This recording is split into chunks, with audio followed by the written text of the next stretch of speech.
disposición, querida Yoli.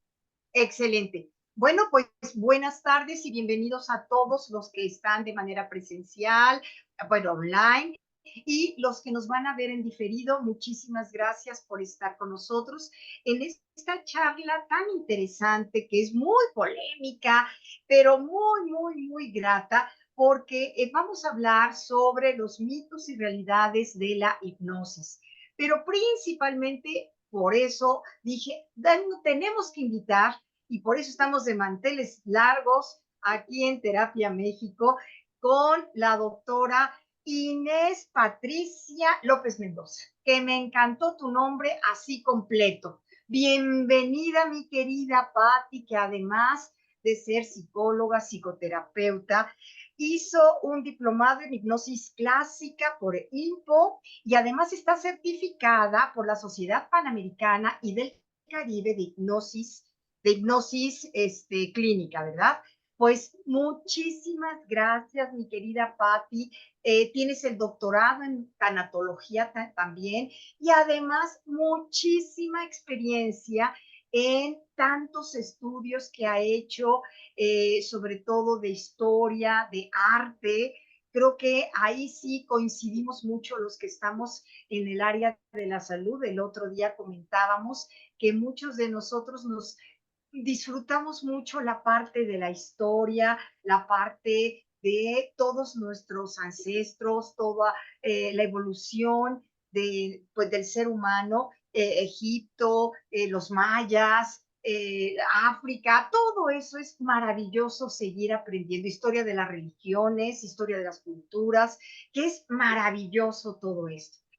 Pues muy bien, pues doy la bienvenida y muchísimas gracias a todos ustedes por estar aquí, a la doctora Inés Patricia López Mendoza.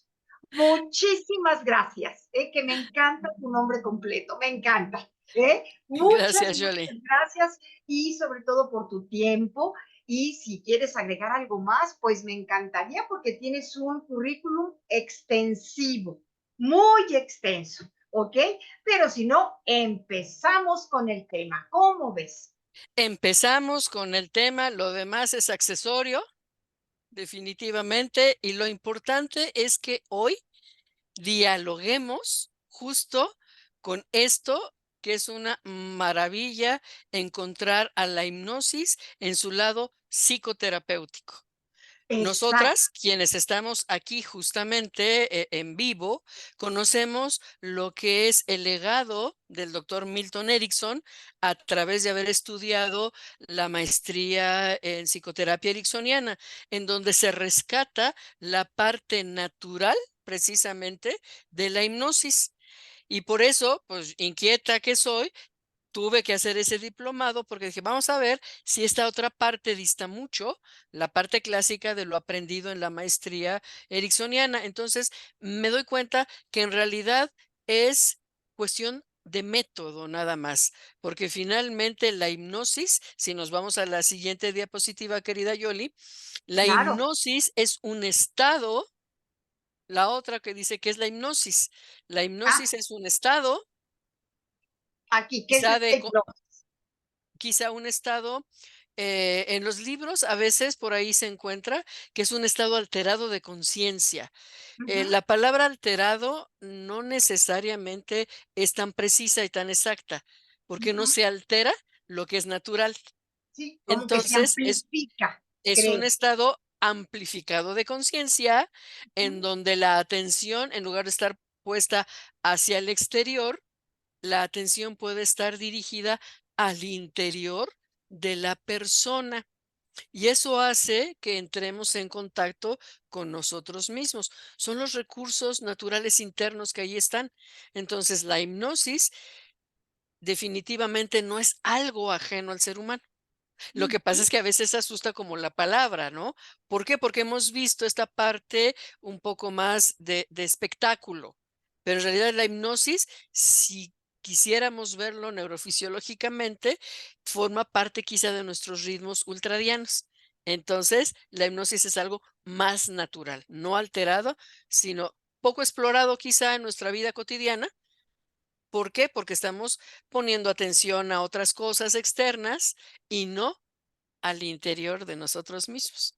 Entonces, si quieren empezamos. Adelante, Yoli, con Exacto. la Claro que siguiente. sí, claro que sí, porque finalmente, para completar lo que estabas diciendo, precisamente dentro de todos estos años ha estado incluso, que lo vamos a ver en un momentito, la parte natural versus la parte de cuestiones de muchos estudios que hicieron otras personas que lo consideraban algo como trastorno mental, que ya lo vamos a ver a continuación. Y por cierto, les quiero también decir que esta presentación es precisamente un poquito solamente de lo que se da cuando nos llegan a pedir alguna, pues una profundidad acerca de lo que es la hipnosis. O sea que esto es una probadita solamente. Así es que adelante, seguimos aquí. Todo Muy el bien. micrófono para ti, mi querida Patti. Gracias, Jolie. Fíjense que finalmente a lo largo de la historia de la humanidad siempre ha habido personas que han podido amplificar su conciencia, estar como en esta posibilidad de contactar más allá de lo cotidiano y por supuesto en su momento quizá hayan sido los chamanes, los médicos brujos, toda esta gente que ha tenido esa visión más amplia del mundo, del universo, de la vida, del ser humano. Aquí hay algo bien interesante porque no solamente esto se ha hecho, sino que a lo largo de varios estudios con otras culturas, podemos ver incluso hasta en Australia. En Australia hay rituales como para contactar y si nos pudiéramos checar en diferentes partes del mundo, en diferentes culturas, se da esto con naturalidad. Lo Ujú, llaman quizá de manera diferente, pero es esto. Acuérdense ustedes, por ejemplo, que Gregory Bateson y Mead, Margaret Mead, pues empezaron a trabajar con esto, observaron en otras tribus, siendo ellos antropólogos, y empezaron a observar qué sucede aquí con el médico brujo, con el chamán, y se dieron cuenta, esto es una especie de hipnosis, y es así como van llegando justamente a conocer a ese médico norteamericano que sabía de hipnosis y lo estaba rescatando, y me refiero, por supuesto, que a Milton Hyland Erickson, ¿no? Y así llega correcto, como esta posibilidad de contacto entre ellos. Y entonces nos vamos correcto. a la siguiente, Yoli, Ajá, en donde correcto. justamente, fíjense cuántos años de tradición. Ujú, Entonces, en Egipto se han registrado, aquí lo vemos en azulito, esta parte en donde ellos ya conocían cómo en el trabajo de los templos, y eso nos da noticia, ese papiro Evers, que está ujú, a la derecha, y a ellos ya utilizaban este tipo de cuestiones, ya ujú, utilizaban como este método hipnótico, quizá no le llamaron así, porque pues, usaban otro tipo de lenguaje, pero ya lo sabían. Y yo creo que en Egipto, no solo esos milenios de historia, sino que se va rescatando a lo largo de la vida misma. Recordemos, por ejemplo, todo el mundo hemos escuchado hablar de Napoleón Bonaparte y ujú, todas las conquistas que quiso hacer. Yo les invito a ir imaginando, por ejemplo, a ujú, Napoleón Bonaparte, ese general de las huestes francesas, queriendo llegar a otros imperios, cuando llega a Egipto. Imagínense ustedes a ese general montado en su caballo, llegando a lugares que no se conocían hasta entonces.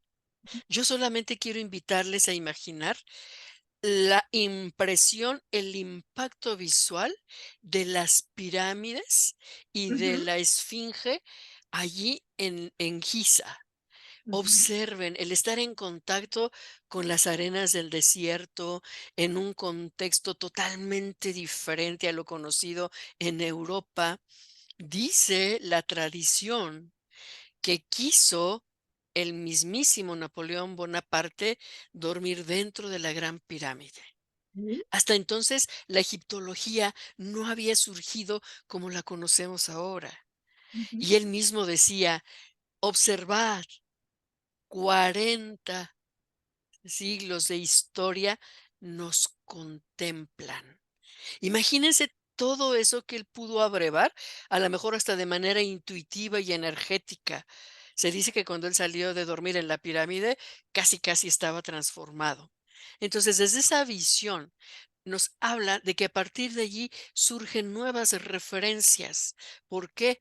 Porque Champollion, uno justamente de los soldados que iban por ahí en sus huestes, es quien descubre, y estoy hablando de descubrir, la piedra Rosetta, una piedra, una estela grabada en 3 idiomas diferentes.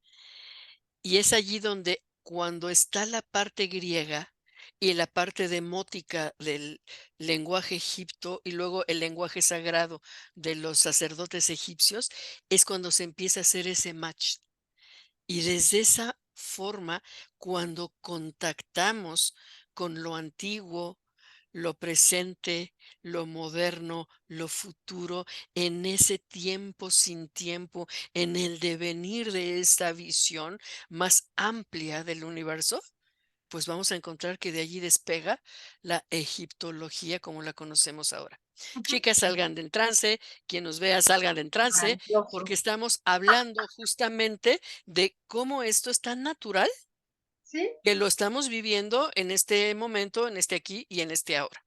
Y entonces exacto. vamos a la siguiente, Yoli, Siguiente, donde correcto. estamos hablando todo esto. ¿Por qué Ujú, se llama hipnosis? ujú, Bueno, pues porque quienes de alguna manera provenimos de estudios de salud, ¿verdad? Ya sea médicos, ya sea psicólogos, pues tenemos que conocer en gran medida la etimología griega, donde se sacan todas esas palabras médicas y psicológicas. Y ujú, entonces por ahí ya Yoli nos hablará posteriormente con un médico escocés, John Bird, que él acuña el término hipnosis, porque ujú, la mitología griega estaba total y absolutamente plagada de una constelación de información del universo, que ellos tenían esta explicación quizá a través de los dioses menores, de los dioses del Olimpo, pero Hipnos, precisamente, era hijo de la noche, de Nix. Hipnos era el dios de la ensoñación, no del sueño fisiológico, ¿eh? No ese sueño donde ahí babeamos la almohada, no, ese fue su hijo Morfeo, el dios del sueño, ¿sí? Pero ujú, este Hipnos, que además aquí lo vemos con una alitas que salen de la sien, se parece un poco al dios Mercurio, pero no lo es, porque Himnos sí tiene alas en la sien, pero su iconografía tiene que ver más con una planta que se llama dormidera. Y ahí ujú. estamos empezando ya a Ya. hablar de qué puede generar o gestar estos estados fisiológicos de nuestro cerebro. Y entonces, Hipnos es reconocido como este dios de la ensoñación. Y Ujú, además, aquí ya viene toda esta hueste después de sus hijos y nietos, los óniros. Después papá Freud toma esta idea de lo onírico, lo del sueño, esa producción del inconsciente. Pues eran los óniros, descendientes de himnos. Entonces, himnos. por eso se llama hipnosis, en este sentido de la ensoñación. Y vamos, si Maravilloso. quieres, a la siguiente Claro que sí. por favor, Ujú. gracias, A ver. porque aquí ya toda esta cultura griega, yo siempre he dicho, me perdonarán lo arriesgado de lo que voy a decir, pero después de Egipto y de Grecia, ya no hay nada nuevo bajo el sol. Ellos ya lo sabían todo, lo expusieron, simplemente ahora lo que hacemos es darle nuevo nombre a eso Sí. que de alguna manera ya habían ellos sabido, descubierto y puesto en la cultura. Em, para los griegos antiguos había mitos maravillosos. Mito no quiere decir mentira, porque se puede confundir con mitomanía. El mito es esta parte sacra en donde las personas entraban en contacto con los dioses. Lo vamos a ver en la siguiente diapositiva. Ahorita nos quedamos aquí, en Ujú, donde los asclepiones porque eran hechos justamente para honrar a Esclapio o Esculapio, ya castellanizado el nombre, que era este dios menor, era el padre de esa medicina griega. Se dice que era hijo del dios Apolo, y aquí vamos a hacer otra conexión con la siguiente diapositiva. Esos asclepiones Ujú, tenían rituales, tenían muchas cosas. Los asclepiones eran como unas clínicas, por así llamarlos, ahí se llamaría ahora, pero eran lugares de sanación, ujú, pero no solo de sanación física, de algún dolor físico, de alguna herida, sino era una sanación profunda, porque ellos quizá ya entendían esta parte de que una cosa interna, emocional, está totalmente conectada con la parte física y viceversa. Eso lo sabemos ahora y le damos otros nombres. Pero entonces en esos rituales, por ejemplo, dedicados a diferentes dioses. Hay unos que eran fascinantes porque eran como rituales muy, muy herméticos para gente ya incluso erudita y que estaba de alguna manera iniciada, pues era toda esta parte, lo que Aristóteles plantea por allí y Platón, que eran los misterios eleusinos. Y eran misterios porque no cualquiera lo hacía. Tenían que ser personas que estaban como preparándose en esta posibilidad de amplificar su conciencia. Claro, aquí está puesto que utilizaban la dormidera, pues sí será la iconografía de himnos, pero fíjense que en esos rituales sí podían utilizarse lo que se denomina enteógenos, esta parte bioquímica de sustancias psicoactivas externas. En ujú, esta imagen, en este círculo, se ve algo maravilloso porque está un sacerdote frente de la Pitia, frente de esta sacerdotisa de Apolo, en Delfos. Y está sentada ella, si se fijan, en un trípode, son tres. Su banquito tiene tres patitas y ella ujú, está tomando algo, pero lo que está ejemplificando esa imagen de Grecia es que ella en el templo de Apolo, allá en Delfos, es una pequeña montaña, ella aspiraba los vapores sagrados. ujú, Ella, al aspirar esos vapores sagrados, entraba literal, no lo llamaban trance, ahora nosotros podemos entender con toda claridad que era un trance hipnótico profundo, en ujú, donde ella recibía la palabra, la revelación del dios Apolo, para que ella después lo tradujera en palabras humanas al sacerdote. Y en Delfos, créanmelo, no sé si lo conozcan o no, no importa, pero Delfos es una parte del monte Parnaso en donde tienes que ir ascendiendo. Y si tú vas caminando paso por paso, mirando que vas tomando un paso hacia lo más sacro, te vas a dar cuenta que cuando tú sientes ese sol de Apolo, del dios Apolo, sobre tu rostro, sobre tu piel, que estás en contacto a cada paso con la tierra, que estás respirando, inhalando de afuera hacia adentro, todos esos vapores que incluso pudieran haberse debido a cuestiones del monte mismo, una especie de bencinas que estaban ahí, y que al respirar e inhalar, estabas ya tú misma, tú mismo, en esa parte de contactar con el Dios, con la divinidad. ¿Y cómo lo puedes hacer? Porque estás en contacto primero contigo mismo. ujú, Recuerden que en la entrada del oráculo de Delfos estaba precisamente una gran eh, puerta que decía, y estaba escrito allí, hombre, conócete a ti mismo y conocerás al universo. ujú, Entonces, este es el llamado maravilloso de estos rituales allí en Delfos a conocernos, a estar en contacto con nosotros mismos para entrar después en contacto con aquello que nos llama y que puede ser incluso esta parte de la propia sabiduría universal. Es lo que nos permite estar en contacto con eso. Salgamos de este microtrance y vámonos a seguir platicando de la historia de la hipnosis. Si se Exacto. fijan, no está exenta de personas como Paracelso. Paracelso como astrólogo, como alquimista, él no desconocía nada de esto, de estar en contacto justamente con qué, pues de estar en contacto con el universo a través de conocerse a sí mismo. Y Ujú. seguramente en esta parte astrológica él estaba conociendo la sabiduría del universo, pero al mismo tiempo, como alquimista, seguramente él estaba en contacto con esto.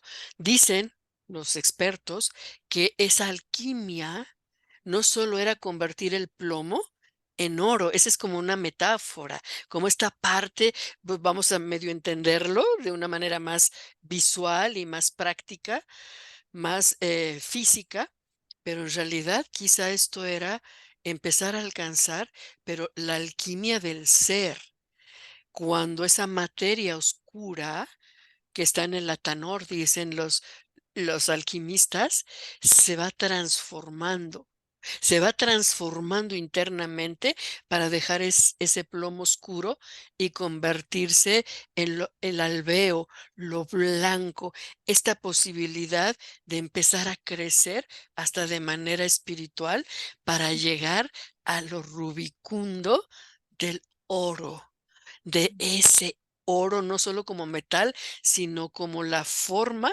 de alcanzar tu propio devenir humano hacia esa expansión de tu conciencia. Y seguramente Paracelso pues lo sabía muy bien. Volvemos a salir del microtrance y nos vamos nuevamente, Yoli, a la Muy siguiente bien. diapositiva, por favor, Ujú, en donde aquí ya en la historia nos van hablando nuevamente, fíjense, aquí ya vamos armando varias cosas. Médico, ¿verdad? Franz Anton Mesmer, astrólogo también y músico. Pues ahí está ya la parte también de lo que nosotras sabemos perfectamente de hemisferio derecho.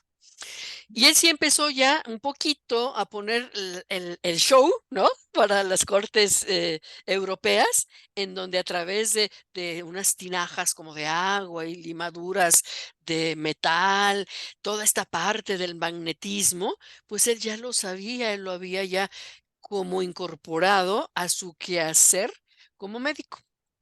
Y ujú, entonces, desde esa idea, pues ya se conoce lo que sería el mesmerismo, que es esta parte de la historia. No se llamaba hipnosis todavía, hasta algunos años después, ¿no?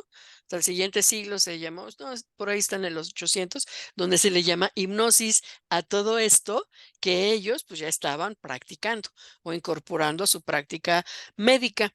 Y nos vamos al siguiente personaje, Jolie, precisamente el doctor James Braid, médico escocés, que él es el que acuña esta parte de la hipnosis. Seguro era como Papa Freud, que les gustaba leer la historia de Grecia, y él empieza a llamarlo así, hipnosis.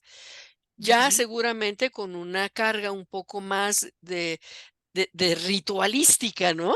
Del ujú, péndulo que está por allí, de la fijación de la mirada.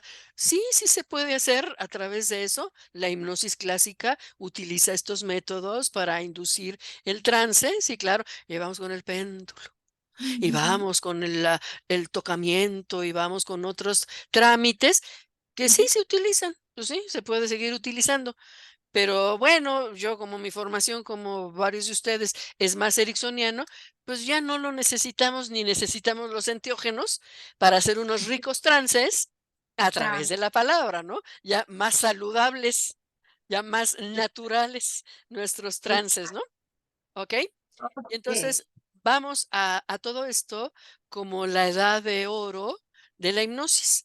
Y entonces aquí vamos viendo que en Francia precisamente, pues ya empiezan los médicos y estos médicos que hacían de psicoterapeutas también a hablar de lo que es como una parte de sus tratamientos.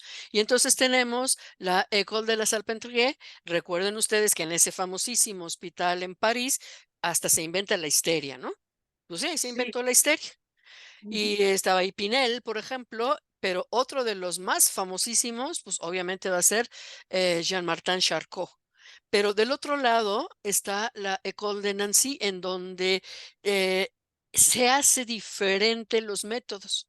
Y aquí tenemos, por ejemplo, a un Ambroise Auguste Liévin y también a Hipólito Bergheim, que ellos van como haciendo cosas diferentes. No es que estén en contra o contrapuestos, simplemente son metodologías diferentes. Que ujú, esto posteriormente da como la idea en la Salpêtrière, como la parte directiva, la parte clásica de la hipnosis y la escuela de Nancy, donde abreva el doctor Erickson, como esta parte menos sofisticada y más hacia lo natural, ¿no? Entonces, esa es ujú. como la idea, cómo va la hipnosis tomando forma, tal y como la conocemos hasta ahora.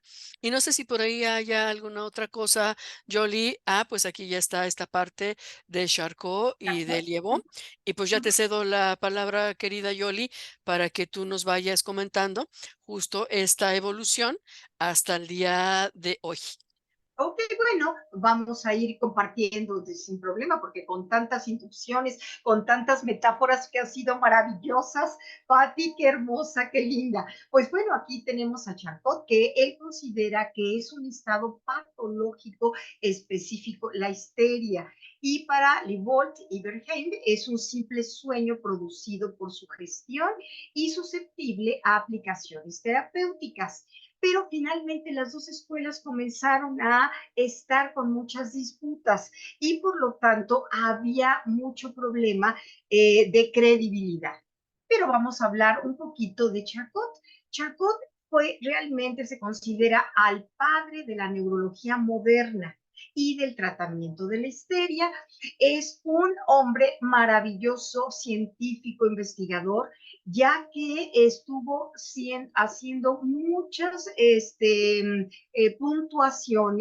puntualidades en lo que es la esclerosis, Parkinson, afasias, problemas de lenguaje, etcétera. En el siglo XIX, la histeria se consideraba como una enfermedad física de origen, como dice aquí, desconocido. Pero Charcot decía que la realidad se debía a que era un evento traumático que lesionaba el cerebro de un modo específico. Este sería el origen de la tesis de Freud. De ahí lo toma para ver bien lo de la histeria. Los tratamientos habituales consistían en aplicar lo que hoy también tiene tan mala fama, pero son descargas eléctricas, hacer duchas con agua fría, insertar tubos por el recto, incluso, como dice aquí, y hasta extirpar ovarios, precisamente para bajar la sintomatología de la histeria. Finalmente, Charcot utilizó la hipnosis para reproducir síntomas de la histeria y tratar esa alteración, pero con la confianza en este método fue realmente disminuyendo porque el sensacionalismo que surgió en torno a la hipnosis prácticamente aleja a la comunidad científica. ¿Por qué? Porque ante esas situaciones que veían de los tratamientos, pues finalmente decían, no, eso para nada. Yo no voy a poder estar en una situación de que haya tubos penetrándome, ¿verdad? Y para calmar la histeria, métodos sumamente agresivos y entonces realmente perdió mucho la popularidad. Aquí tenemos a Libault, que precisamente se le considera también como el padre espiritual de la escuela de Nancy. Repito, escuela de Nancy, que es la parte de la hipnosis natural. Su técnica era la misma, les pedía a los pacientes que lo miraran fijamente a los ojos y después les ordenaba que tuvieran cada vez más ganas de dormir. Este método de sugestión, de fijar la mirada, pues fue creado desde 1813, como dice aquí, por el abate Faria, de 1756 a 1819, que más bien fue en 1800, ¿verdad, mi Pati? Fue el cuarto gran pionero del abandono del magnetismo mesmeriano y uno de los forjadores de esta parte del hipnotismo moderno que daría origen al psicoanálisis. La escuela de Nancy, como ustedes saben, la hipnosis dice que es una condición fisiológica, algo natural, y creía precisamente que era un estado mental psicológico, más no patológico, que cualquier persona podía estar en él y no por eso la persona iba a estar enferma. Todo el mundo tiene una tendencia a responder a la sugestión. Aquí vemos la parte que atinadamente nos está hablando la doctora Patti, de que mientras estamos bajo la hipnosis, esta condición aumenta artificialmente. Perdón, está mi perrito aquí aullando. Permítanme un momentito. Seguimos. Permítanme, porque ahora sí está aullando. A ver, creían que el sujeto profundamente hipnotizado responde automáticamente a la sugestión antes de sus centros intelectuales hayan tenido tiempo de poner en juego su acción inhibitoria. Bien, a partir de allí, a fines de 1890, los protagonistas de las dos dijeron, mira, realmente reconocemos que hay algunos errores, pero mejor vamos a hablar y vamos a ponernos de acuerdo.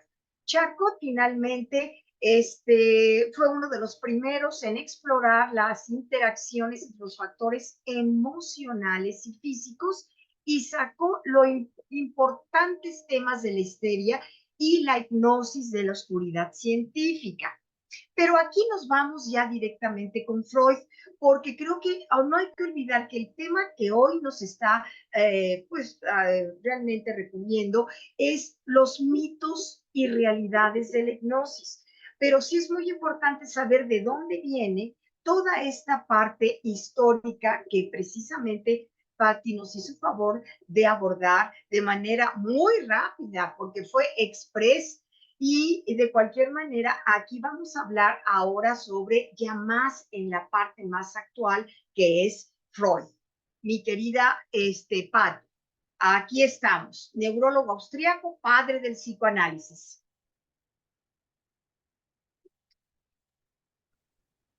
Fíjense que aquí hay algo bien interesante. Y efectivamente, toda la parte de Freud inicia en Viena, porque él generalmente nace en una región de Moravia, pero se le reconoce todo su trabajo de la primera escuela de Viena, en donde él plantea toda la visión de una teoría muy clara que ahora conocemos como psicoanálisis. Pero algo que a mí me llama la atención, dos cosas. Freud como médico rompe paradigmas de su época en relación a los aspectos de investigación, por ejemplo, de la cocaína, porque la usaba como incluso de manera personal como analgésico, y luego todo lo que plantea a través de esta teoría de la cuestión de la sexualidad, de la libido y todas las tópicas que él plantea. Pero, pues, todo esto está ahí en los libros, seamos psicoanalistas o no. La cuestión es que él empieza a tener la idea de que efectivamente ya la hipnosis puede ser, interpretada como un método, ya más hacia la ciencia. Se dice que él no fue muy buen hipnoterapeuta, pero él, bueno, en su teoría plantea que, pues, la palabra. Y entonces todo lo plantea a través de la cuestión de la palabra. Por eso el psicoanálisis es esta libre asociación. Algo que me llama la atención de Freud es el hecho que, siendo él judío, de origen judío, cuando él llega a París a estudiar hipnosis con Jean-Martin Charcot, porque él estudió con Charcot ahí en París. Se dice, y eso lo leí por ahí en una biografía, que por aquí tengo el libro, creo, por ahí anda este libro. En una biografía de Freud dice que todas las tardes se iba a la catedral de Notre Dame. ¿Mm? Y entonces a mí me llamó mucho la atención, dije, bueno, ¿qué andaba haciendo por ahí Papa Freud? Si él era judío, ¿no? ¿Qué tiene que ver con Nuestra Señora, ¿no? La Virgen María y toda esta parte católica. Y quizá podamos entender qué hacía él allí. Porque si tú entras a la Catedral de Notre Dame durante la mañana, va a estar un poco más oscura. Si tú entras en otra hora del día, porque las catedrales góticas, como la de Notre Dame, están construidas, pero desde una labor muy esotérica. Allí están las grandes logias, allí están los grandes grupos de artesanos, de arquitectos, que son los que construyeron esas catedrales góticas, que además están puestas, direccionadas hacia Tierra Santa. Y yo me quedo pensando, ¿qué habrá encontrado Sigmund Freud todas las tardes que iba y se sentaba quizá a meditar, quizá en autotrance, en una catedral gótica, en este caso Notre Dame en París? Y quizá nosotros sepamos, ahora podamos darle como una hipótesis, es decir, pues probablemente él empezó a plantear todo esto y esta visión de estar en esta meditación profunda tenga que ver con lo que todo eso, esa historia de la humanidad, representa ahora dentro de esa catedral gótica. Lo dejo a la tarea de que ustedes analicen y piensen qué llevaba un hombre judío científico a estar dentro de la catedral de Nuestra Señora en París. Adelante, Yoli. Adelante, claro. Aquí precisamente, de ahí precisamente nace el hipnotista de espectáculo, mi querida Patti, ¿verdad? Así es, así es. Y tenemos muchos ejemplos, ¿no? En la actualidad, muchos, Muchísimos. muchos Ujú. ejemplos. Pero aquí quizá vale la pena, Yoli, plantear también que uno de los mitos de la hipnosis, que desde luego tú vas a plantear y vas a ir como transformando, es el hecho de que sí, quizá valdría la pena verificar que, por ejemplo, esta cuestión de la rigidez de la primera figura que está por allí, pues sí, eso se puede hacer, ¿sí? Es algo que se puede hacer desde la hipnosis clásica, pero eso no es Sí, un proceso psicoterapéutico, porque correcto. son hipnólogos, no son hipnoterapeutas. Entonces Ujú. ya estamos hablando cuál es el objetivo que vamos a perseguir al generar un trance hipnótico o el acompañar a alguien con un trance hipnótico. Entonces creo que sí, esto vale la pena como tener muy claro. ¿Por qué? Porque la gran diferencia es un aspecto ético de la hipnosis es que tú seas un profesional de la salud y el propósito sea el bienestar de la persona, hacer hipnoterapia y no solamente inducir un trance por inducirlo, ¿no? Seguramente. Adelante, Yoli. No, no, que quedaría exactamente como espectáculo, exactamente, que es lo que desgraciadamente en muchas ocasiones hace que la hipnosis tenga mala fama o bien en otras personas dicen, ah, caray, yo creo que sí puede funcionar para quitar esta enfermedad, entonces que tenga ese poder para poder controlar a mi hijo, que se le quite el alcohol, que se le quite la parte de los robos, el ladrón, bla, bla. Pero ahí es en donde es la gran diferencia en lo que tú tan atinadamente estás aclarando. Entonces hay que tener mucho cuidado el hipnólogo y el hipnoterapeuta. Eso es muy importante. ¿Mm? Bien, y aquí empezamos precisamente con el doctor Milton Erickson, que dice que la terapia es la reorganización de la vida interior. Y me encanta esta frase de él, porque precisamente él lo que por su propia vida y la problemática que tuvo, él comenzó a autosanarse, ¿sí? A partir de su problemática física.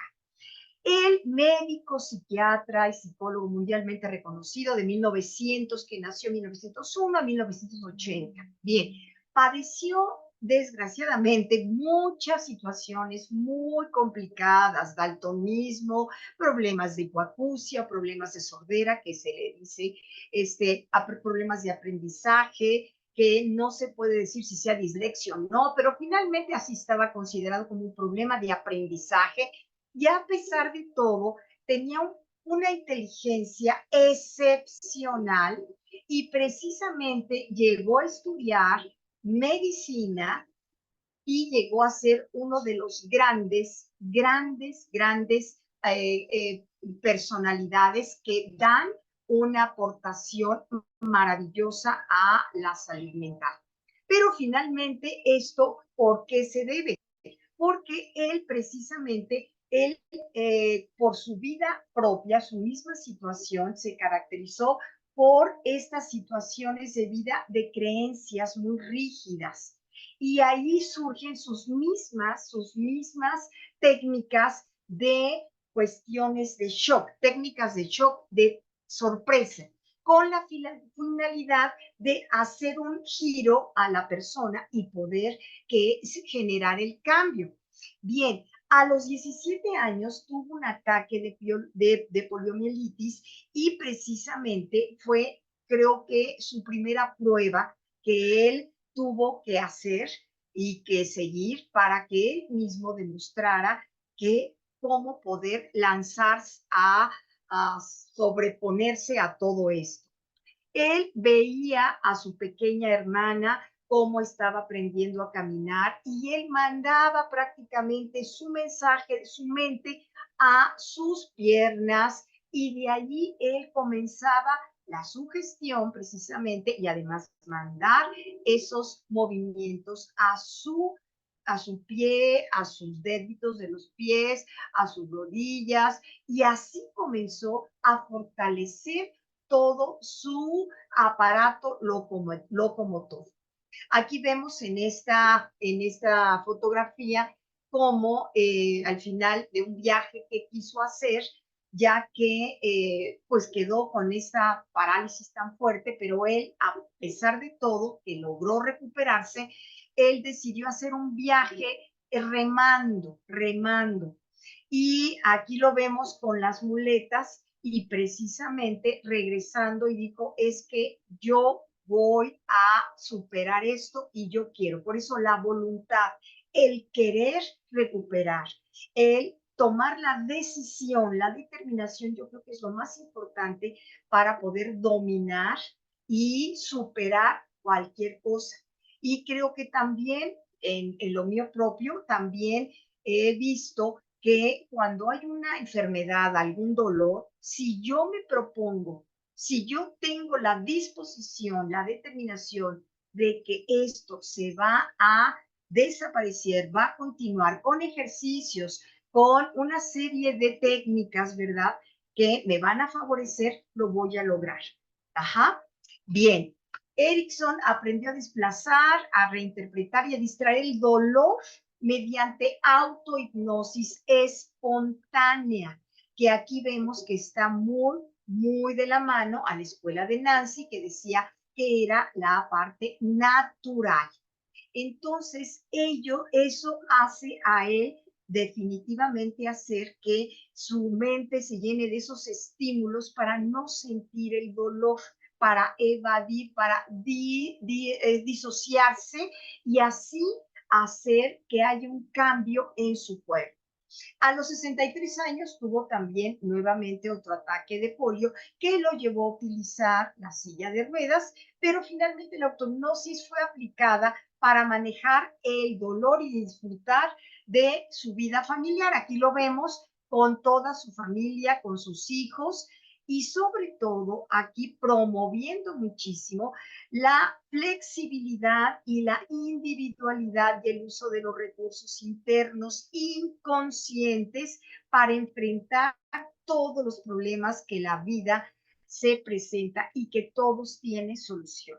Entonces, si nosotros dentro de la terapia que nosotros hacemos es la parte de recuperar tus recursos internos para dar esa solución, porque la solución está en ti, en uno mismo, y por lo tanto vamos a buscar dentro de la hipnoterapia, pero ya vamos a hablar de terapias ya dirigidas, la terapia ericksoniana. Vamos a buscar los recursos que tenga esa persona que a lo mejor ella se le olvidaron o no lo reconoce. Entonces, nuestra finalidad es buscar esos recursos, tener esa habilidad de observación, de análisis y detectar exactamente qué es lo que se dé cuenta la persona, como dice Jung, hacer consciente lo inconsciente para que pueda dominar y sacar todo eso que desea y alcanzar sus metas. Bien, él fue siempre una persona rebelde, pero finalmente fue muy importante ya que definía el inconsciente freudiano como una reserva natural con la que cada persona puede resolver sus propios problemas.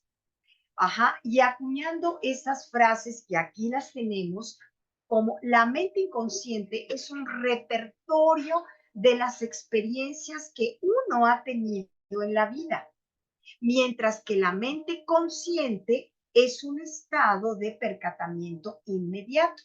Entonces, ahí vamos a ver que eso fue un trabajo completamente innovador y también por eso tuvo ciertas situaciones y ciertos conflictos con todos los médicos de su época, que finalmente muchos lo rechazaron, pero al final y al cabo lo reconocieron.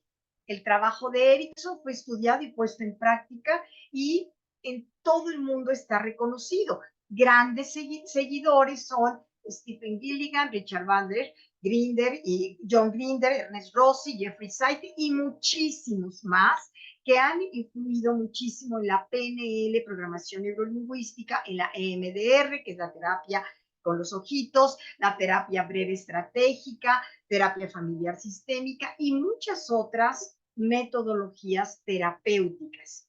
Su mayor aportación, como lo tengo aquí subrayado, es favorecer el cambio fuera de la conciencia a través de estados, como bien lo dijo mi querida Patti, amplificados de conciencia, a lo que le llama también trances hipnóticos naturales. Y es reconocido, por tanto, como el padre de la hipnosis moderna y de la terapia breve. Bien, ¿cuáles son? Ya nos vamos directamente a la parte de la hipnosis. ¿Cuáles son los beneficios de la hipnosis? Fíjense bien, aquí precisamente el Instituto Milton Erickson de Madrid nos habla de mejoría de las funciones del sistema inmune, ayuda con los efectos secundarios de algunos medicamentos, con control del dolor, produce relajación, controlando la ansiedad, gran combatiente del estado depresivo y ayuda a superar miedos y fobias. Por cierto, aquí hago ahora sí que una recomendación de cuando dice produce relajación controlando la ansiedad.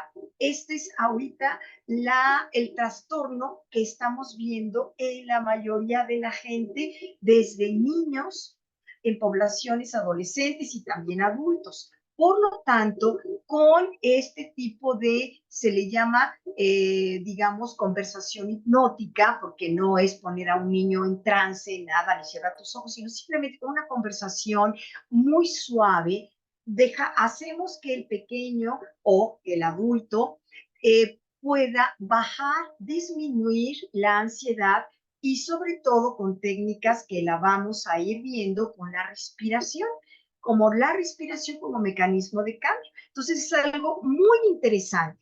¿Qué es la hipnosis hoy? Hoy se le conoce al trance como un estado amplificado de conciencia, ya que activa las funciones del hemisferio derecho.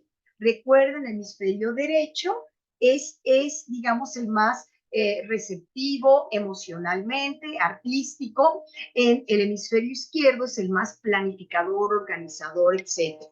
Se da de manera natural en cualquier estado, en cualquier momento, cuando uno ve un atardecer, cuando ve uno un amanecer también, cuando uno le da gracias a Dios por el despertar. Eso es un estado amplificado, natural, de conciencia, y eso precisamente nos ayuda a equilibrar ambos hemisferios y reactivamos nuestros recursos y capacidades para sentirnos libres de la ansiedad, de miedo, de alguna emoción que está completamente alterada.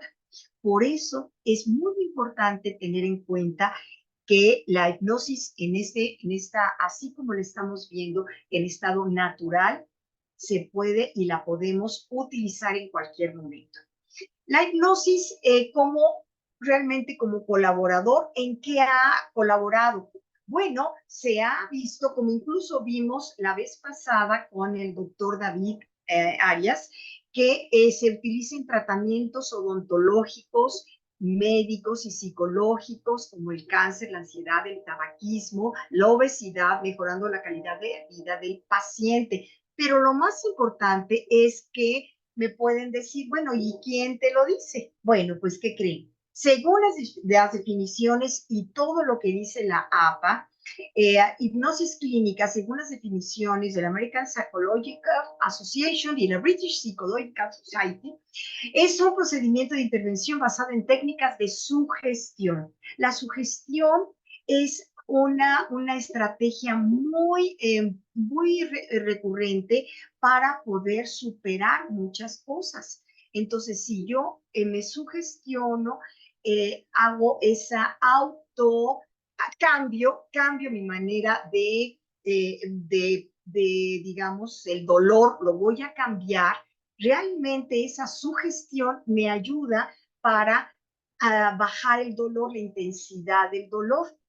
Bien, la mente consciente y la mente inconsciente. Miren, la mente consciente lo que hace es que almacena todos los aprendizajes, es como la computadora. Ajá. Actúa como filtro para pasar o no al inconsciente lo que yo quiera. Es como un soldadito que cuida, ajá, la carga de información, y la mente inconsciente guarda la historia de vida, las emociones, las creencias. Ahí es en donde nosotros vamos, los que estamos realmente estudiando con más formalidad la parte de la hipnosis clínica, es en donde vamos nosotros a abordar todo esto para bajar todo lo que son las creencias limitantes, para cambiar o bajar la intensidad de las emociones, etcétera. Bien, ¿qué no es la hipnosis? La hipnosis es realmente completamente, que aquí podemos ver la parte de los mitos, ¿verdad? Que la hipnosis controla. No, la hipnosis no domina ni controla. Dominar y controlar a otra persona para el beneficio de la primera contra la supervivencia o en contra de sus valores y principios éticos religiosos. Eso no es la hipnosis. Y muchas personas dicen, no, esto yo no voy a ir con esta persona porque me va a manejar o va a ir en contra de mi principio ético. Entonces hay que cuidar, hay que tener mucho cuidado con esto, porque el código ético está en el inconsciente y no permite sobrepasar límites. Hay que cuidar el código ético de cada persona para nosotros los que estamos dando la terapia. ¿Por qué? Porque en nuestro sistema límbico está aquí exactamente en esta parte, en están las emociones, ahí está también la vergüenza, la pena, los miedos, y ese miedo que a veces nosotros llegamos o alguna persona podemos llegar a pensar que me va a hacer que yo haga el ridículo. No, yo no voy, si yo no quiero, ni aún en estado hipnótico, digamos, no lo voy a poder hacer porque yo no quiero, porque para mí mi código ético no me lo permite, porque hay una partecita que es la amígdala en donde es la vergüenza, y la vergüenza está allí, digamos, instalada, y no quiere que no quiere dar paso a ese dominio, ¿sí? No sé, mi querida Patti, si quieras ahondar en este punto, me gustaría muchísimo tu opinión en este aspecto, porque muchas veces eso es lo que nos dicen, es que me va a hacer que haga como bebé, me va a hacer, pero ahí es en donde entra el show, ese es el show, ese es el espectáculo, ¿de Así es. acuerdo? Pero la parte de clínica, por favor, hay que quitar eso de la mente. Pero por favor, mi querida Patti. Sí, Yoli, fíjate que dices muy claramente todo esto. La hipnosis, al ser un estado natural del ser humano, en donde neurofisiológicamente del estado de conciencia, de estar aquí despiertos, de vigilia, Uh vamos a -huh, un estado de relajación. Pero entonces esto no quiere decir que una persona va a hacerte transgredir uh -huh, tus propios códigos de creencias, uh -huh. ¿sí? Que además tienen que ver con tu moralidad, en el entendido de que la Es, moralidad son tus conductas, ¿no? La moralidad es esta parte. Lo ético estaría más del lado de qué? Pues del hipnoterapeuta. Y uh la -huh, moralidad son mis códigos de creencias, limitantes o no, pero son esas creencias que yo tengo hasta ancestrales, ¿no? Entonces, esto yo lo manejo porque es la moralidad de la persona. No exacto. se transgrede, no se No. transgrede. Lo que pasa es que cuando un hipnólogo, un hipnotista, que no es psicoterapeuta, hace lo que tú decías, esta hipnosis de circo, de espectáculo, allí se trabaja antes. No es que lleguen y te pongan el dedo y ya tú dormiste. En realidad es un trabajo previo y es un Sí, trabajo previo en conjunto. Es decir, la persona que va a dar el espectáculo de hipnosis, pues ya previamente seleccionó qué personas pueden manifestar cierto grado de sugestibilidad y eso lo está planteando desde la Universidad de Harvard, que tiene sí, escalas de sugestibilidad. O sea, no estoy diciendo sí, mentiras, Harvard lo tiene. Entonces, las personas ya por observar, pues, dicen, quizá tal persona pueda ser. Y entonces hacen un trance previo, dejan un signo señal, que esto es la parte clásica, esa parte. Claro. en donde ya al decir la palabra tortolero, Uh -huh, Yoli va a estar en un trance profundo. ¿Por qué? Porque ese correcto. es un trabajo previo. O Uh sea, -huh, eso es lo que da como esta idea de magia, ¿no? Qué bárbaro. Al decir una palabra, se perdió la conciencia de la persona. No, no se pierde la conciencia. No, tú como persona moral no vas a transgredir tus propios valores. uh -huh, Claro, ¿qué es lo que sucede? Insistimos, insistimos, insistimos. El hipnoterapeuta tiene una ética. uh Quizá -huh. el hipnólogo no, o no la conoce o la transgrede. ¿Sí me explico? Entonces, seamos muy, muy conscientes con todo esto. Sí, pero no Exacto, transgrede. Aún así, un hipnoterapeuta jamás lo va a hacer y un hipnólogo, pues no lo va a lograr, aunque lo intentara, ¿no? exacto, Que exacto, ese es un mito a romper. Si tú exacto. conscientemente eres una persona ética y moral, no habrá poder externo que te haga Claro. transgredir tus propios valores, ¿no? Claro, claro. Sí, en alguna ocasión llegó una chica y me dijo, es que entré, me hipnotizó y me violó o abusó de mí. Y dije, espérame, ¿qué te dio de tomar o qué comiste o qué pasó? Porque eso fue previo. Entonces hay que ver también de qué se trata, porque vuelvo a repetir, el código ético en el inconsciente y de hecho aquí está en la corteza cingulada y la corteza cingulada anterior. Entonces ahí está y por lo tanto tener cuidado. Seguimos en la otra. Mitos ahora más específicos y pues vamos, mi querida Patti, interviniendo las dos sin problema. La hipnosis dice, no pertenece al campo de la psicología científica, quienes practican suelen ser charlatanes, curanderos, hombres de espectáculo, etcétera. Esto definitivamente es falso. Ya acabamos de decir esto, la doctora Patti nos acaba de decir esto y está reconocido también, pues aquí mi inglés no es muy bueno, por ejemplo, de International Journal of Clinical and Experimental Hypnosis o hipnosis o o Contemporary Hypnosis. Ajá, por sociedades de hipnosis como la American Psychological Association, la Sociedad Clínica, bueno, aquí está todo eso.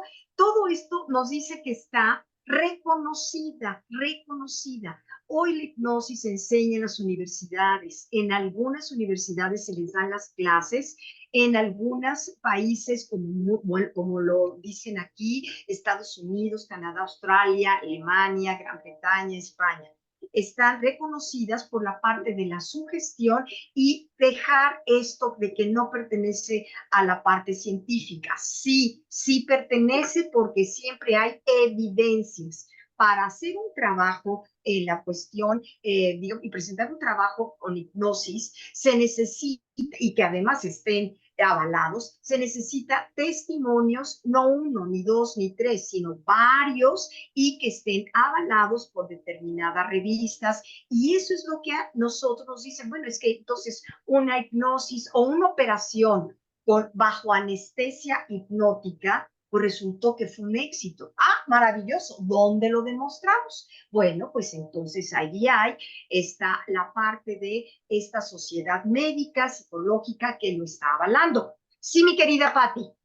Fíjense que aquí, no sé, me voy a meter en otro rollo, Yoli, Oh, disculparás también. momentáneamente.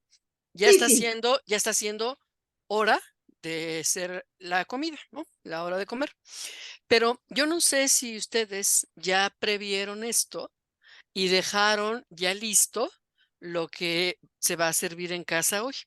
Y aquí quisiera yo compartirles una receta rapidísima que me parece muy, muy práctica y útil. Fíjense, em, se me ocurre que ustedes puedan tomar algunas verduras deliciosas que tengan en casa y en el refri, claro, limpiecitas, pero a mí se me ocurre hacer como una cama de verduras que tengan que ver con esas hojitas verdes que nos dan un montón de nutrientes, a lo mejor una lechuga francesa, a lo mejor una lechuga sangría, a lo mejor le ponemos unas hojitas de berza, le vamos a poner, ahora que están maravillosos con antioxidantes, por ejemplo, unos arándanos, unas nueces. Se me ocurre porque estoy viendo por ahí cerca, estoy recordando en el cesto de la fruta, de esas manzanas Granny Smith, las verdecitas, Uh -huh, uh llenas -huh. de nutrientes, ¿no? Y a lo mejor una roja también, una de Washington para darle color a la ensalada. La manera más saludable que podamos hacer, les voy a dar mi receta mágica de 30 segundos. Bueno, no, un minuto, un minuto. Vayan a esos limones hermosos, verdes, llenos de jugo, lavaditos, córtenlos, pongan la cantidad de limón que ustedes quieran, exprímanlo sobre el recipiente de unas 2 cucharadas de miel de abeja. Esa miel de abeja, cuando ustedes vayan incorporando el limón, se va a disolver. Y si quieren ponerle unas gotas por allí de pimienta, bueno, serían gramitos de pimienta, unas gotitas de mostaza, ¿no? Mostaza con miel y ese limón, viértanlo, pruébenlo, prueben lo que les falta. Tomen la cuchara, pruébenlo. ¿A qué sabe ese aderezo para su ensalada? Bueno, ¿Quién empezó bueno, a salivar? bueno, por Pregunta, ¿quién empezó a supuesto, salivar? todos. Yo, yo, yo empecé a Pues yo salivar. estaba ahí salivando, yo dije, sí, es cierto, ahorita voy a preparar una ensalada. Damas y caballeros, yo Uh no -huh, estoy atentando uh contra -huh, de tus hábitos alimenticios. Yo estoy proporcionando una idea de cómo hacer un aderezo para ensalada. uh -huh. Pero si tú en un momento dado dices, no, espérame, yo soy alérgica a la miel, porque hay personas que son alérgicas a la miel de abeja, Sí, van a preparar ese aderezo? Por supuesto que no, porque su uh salud -huh. está de por medio y no porque una servidora lo diga me van a hacer caso. Entonces van a Claro que decir, no. no, ¿qué crees? No voy a ponerle miel de abeja. pero a claro. la mejor le puedo poner, am, otra cosa que sea de mi agrado, al limón, Ujú, maravilloso. Y eso es lo que una buena hipnosis psicoterapéutica va a hacer. No va a exacto. atentar contra tu salud, no Nunca. va a atentar contra tus códigos de creencias, no va a Ujú, atentar contra tu moralidad y tu ética. ujú. Exacto, contra Entonces, el pudor exacto, muchas veces. exacto, Es exacto. un O si no te gusta el limón, ejemplo pues no le pongas limón, claro. ponle tantito, vinagre balsámico y ya resolviste la receta. Claro. Y es un ejemplo excelente, mi querida Patti, que acabas de dar, de sugestión hipnótica que no implica ninguna patología y ni siquiera credulidad, ni torpeza, ni ignorancia, porque ese es el otro mito que seguía precisamente. Las personas que mejoran con hipnosis es que son totalmente torpes, tontos. No es cierto, eso es un mito. Este es un ejemplo clarísimo el que acabas de dar y yo creo que pues ahora sí que a las pruebas nos remitimos. Y vamos con la siguiente, que es, ay, se me trabó, acá está, ay, perdón, perdón, perdón, acá ya está, ya está. La hipnosis puede dejar a la persona enganchada en un trance de forma que no se puede salir del estado hipnótico y entonces perdería su voluntad. Falso, completamente falso. Las personas no quedan enganchadas en un estado amplificado de conciencia. Acabamos de dar esta muestra, bueno, acaba la doctora Patti de dar esta muestra porque nunca se pierde la voluntad, porque acuérdense de esta partecita aquí en nuestro sistema límbico, en donde yo misma rechazo cualquier cosa que no sea bueno dentro de mi código ético o simplemente de mis gustos. Bien, otro mito es que la hipnosis elimina y anula el control voluntario de la persona. Esta se convierte en un autómata en manos del hipnotizador, por lo que puede cometer, ojo, actos delictivos, antisociales, inmorales o que le llevan al ridículo social. Bueno, pues eso está íntimamente ligado a lo que acabamos de abordar. Ajá. En la hipnosis se dan muchos comportamientos de manera automática, pero no involuntarios, ya que las personas los pueden detener si los desean. Aquí hay muchos ejemplos del doctor, de varios doctores, creo que fue el doctor Milton Erickson que estaba haciendo un trance con una mujer. No recuerdo si tú sabes este pasaje, Patti, que creo que tenía la señora que salir o dejar de fumar o alguna cosa por el estilo y el doctor decía, bueno, pero tiene que dejar de fumar y entonces que le decía yo, bueno, ya déjeme eso, ya, ya, y estaba en trance la señora, ¿sí? Ya, lo que quiero es la parte de la depresión, que me quite todo lo que estoy sufriendo, una cosa por el estilo. No sé si recuerdas esa parte de ese ejemplo, no recuerdo bien exactamente, pero más o menos va ahí de la mano. Bien, las personas lo pueden detener. Perdón, otra vez llegó esa personita del camión que está avisando que quiere comprar y mi perrito sigue aullando. Bueno, punto y aparte. Si me voy a tratar de poner esto en silencio o si me ayudas, Patti, mientras lo callo. Por favor, Patti. Sí, fíjate, Yoli, que dices muy bien esta parte, porque si bien es cierto que entre los fenómenos hipnóticos puede darse de manera temporal a algún tipo de amnesia o de hipermnesia. Es decir, quizá en el caso de la paciente que comentabas, yo tuve un caso de una joven que quería saber si su abuelo la había tocado o no. Pero allí a lo mejor hay que descubrir exactamente esto, son fenómenos hipnóticos, ¿sí? Puede haber algún tipo de temporal de amnesia, amnesia en el sentido de que si es algo que el inconsciente freudiano dice no es momento de trabajar, es correcto, ¿no? Pero también hay que ubicar esta otra parte de que a lo mejor se recuerdan otras cosas, es decir, esa parte de la memoria. Sin embargo, la memoria, pues son hechos que se registraron en tu mente porque sucedieron. O sea, muchas veces creo que hablando de cosas externas, Yoli, películas, yo me acuerdo, por ejemplo, alguna vez vi las películas de Bela Lugosi, ¿se acuerdan? Con esa mirada penetrante del conde Drácula y demás. Como que a veces este tipo de cosas externas, como que nos van dando cierto grado de fantasías, ¿no? Sí, Se pone el vampiro y va a seducir a la joven. Pues no necesariamente. Todo eso está como nutrido de estos aspectos fantasiosos que se ha generado alrededor de ¿qué? Pues de la hipnosis, ¿no? Alguien me comentaba, ¿se acuerdan ustedes de un actor alto, fornido, no sé de qué origen era, Walt Rubinsky, que tenía por el claro. sur Sí, un sí, restaurante como gaucho, ¿no? Y que sí, leía sí, la mente. Y sí, entonces, sí, sí. pues todo eso está perfectamente armado como espectáculo, porque Ujú. en la forma de decir, dígame, contésteme, por favor, dígame, la dama que tengo aquí enfrente, ¿cuál es el color de su blusa? Y entonces, en ese código de palabras internas, voy a decir, sí, la doctora Tortolero lleva una blusa camisera clara, blanca.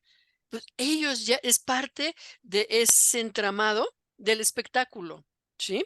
Entonces, confiemos plenamente que nuestro inconsciente freudiano, nuestro inconsciente, como lo plantea el doctor Erickson, ahí está, sobre todo en el inconsciente ericksoniano, nuestra propia sabiduría interna, que no es otra cosa más que la manifestación de esa sabiduría del universo eterna, absoluta y todopoderosa. Entonces, esos recursos internos son los que nos van a hacer crecer a través de la hipnoterapia y no permitir que algún hipnólogo que no conoce más allá pueda intentar hacer cosas que nosotros no estemos dispuestas a hacer. Entonces, como Exacto, que la Pati. diferencia es muy clara, ¿no? Mil gracias, Patti. Sí, y en realidad, como dice aquí, la persona nunca pierde su capacidad de decisión o voluntad. Nunca la pierde. Es bien importante. La APA aprobó desde el 2006 un decreto ante la Organización Mundial de la Salud de investigación basada en evidencia en el ámbito de la psicología, avalada por su división 30 Hipnosis Psicológica, establece los puntos que debe cubrir una investigación de esta naturaleza, llamándola psicología clínica basada en pruebas, que era lo que les mencionaba anteriormente.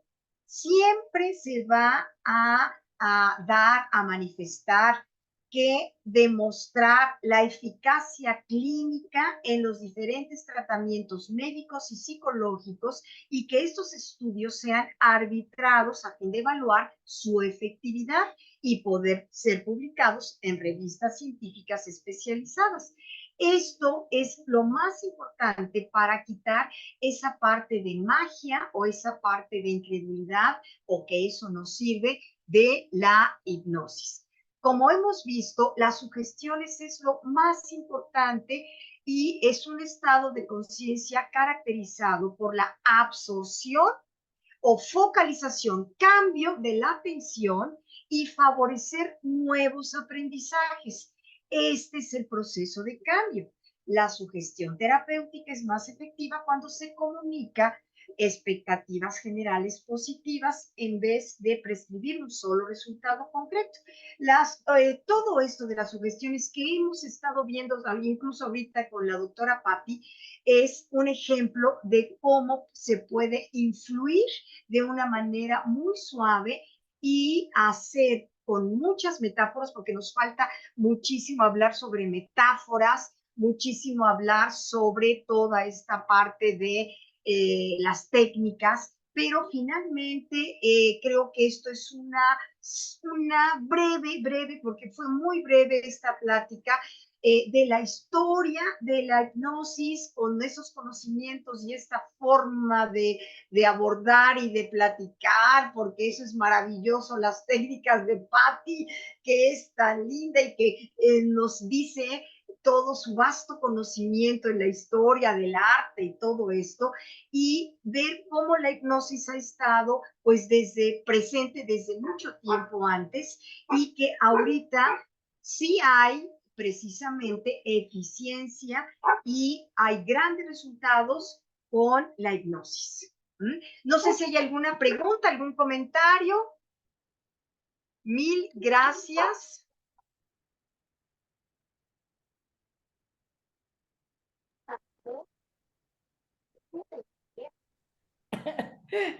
Lilia dice que es un montón de información.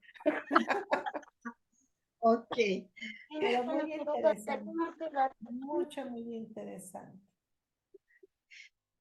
Fíjate que creímos que era muy importante primero ver de dónde viene la parte de la hipnosis, desde dónde, desde cuándo, toda la parte de la mitología, los griegos, toda esta parte de Mesmer, y toda esa evolución con la finalidad de ver hasta ahorita, hasta nuestros tiempos, qué es exactamente los que beneficia al ser humano y que no nos tachen de, pues, como de, ah, bueno, es una curandera, es algo así como que charlatana, exactamente. Y no, la verdad es que es algo científico, está comprobado y además pues lo hemos visto en las terapias constantemente. Y bueno, pues si no hay otra pregunta, pues solamente me queda, mi querida Patti, agradecerte si quieres, ¿con qué te quedas, Patti? Muchísimas gracias. Gracias a ti, mi queridísima Yoli, por la invitación. Ha sido un verdadero privilegio y placer.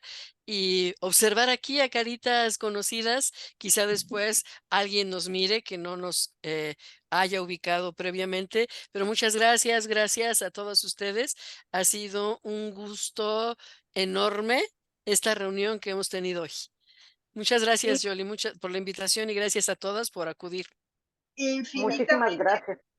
infinitamente agradecida, Patti, por tu tiempo y sobre todo mi admiración y respeto por tus maravillosas técnicas, sobre todo para ese amor que tienes al arte y cómo lo vas entremezclando, es maravilloso. Es un verdadero honor haberte tenido aquí con nosotros. Muchísimas gracias y te aseguro que va a estar pues vamos a tener bastante audiencia, aunque sea ya en otro momentito, ¿verdad? Que nos van a ver en diferido. Y muchísimas gracias, Pepina, Tania, creo que me dijiste, Dina, Joana, muchísimas gracias los que han estado aquí presentes. Muchísimas gracias. ¿Mm? Excelente ponencia de las dos, mil gracias. No, la Gracias, verdad yo gracias. las quiero felicitar porque este tema es bastante árido y lo sacaron así y muy bien. Felicidades. Pues mi Patti aquí que fue, te digo, de manteles largos hoy, porque finalmente tiene una manera, una fluidez, esa empatía con todos nosotros, con la historia, la manera de, se ve que ama la historia, disfruta, lo transmite de una manera tan hermosa que se queda, que es lo más importante, que se queda. Así es que mil gracias, mi admiración, mi respeto y nuevamente infinitamente agradecida, Pati. Te mando un Gracias. abrazo y Otro sobre para todo, ustedes. gracias y entonces apuntarnos en todos los viajes. Me encantaría un viaje a Grecia y contigo. Maravilloso. Va a ser maravilloso. Vamos, Imagínense todos oiga, ustedes. es en serio, yo sé que mi querida Yoli va a editar esta parte, pero sería maravilloso en verdad. Tienen ustedes que vivirlo, porque no solo es esa pasión, Yoli, sino que es nada más compartir la experiencia. Ustedes Sí, tienen que vivir esa experiencia, en verdad, entrar a Notre Dame, estar en Delfos, tú dices, es que solamente comparto la experiencia vivida. Y sí, eso es lo maravilloso de esto, ¿no? exacto. No, Sí, pues pues es vamos maravilloso. organizando. Sí, Nos vamos a organizar. vamos. Sí, vamos a hacer Nos alcancía vamos con para Boomerang. poder Claro hacerlo que sí. y aquí también lo Sí, claro. anunciamos. Claro, claro, claro, nos vamos. Un abrazo y muchísimas gracias. Beso. Gracias a Disfruten su ustedes. fin de semana. Mil Bendiciones. gracias. Igual, chao, Bye. chao. Chao, chao, mil gracias. Chao.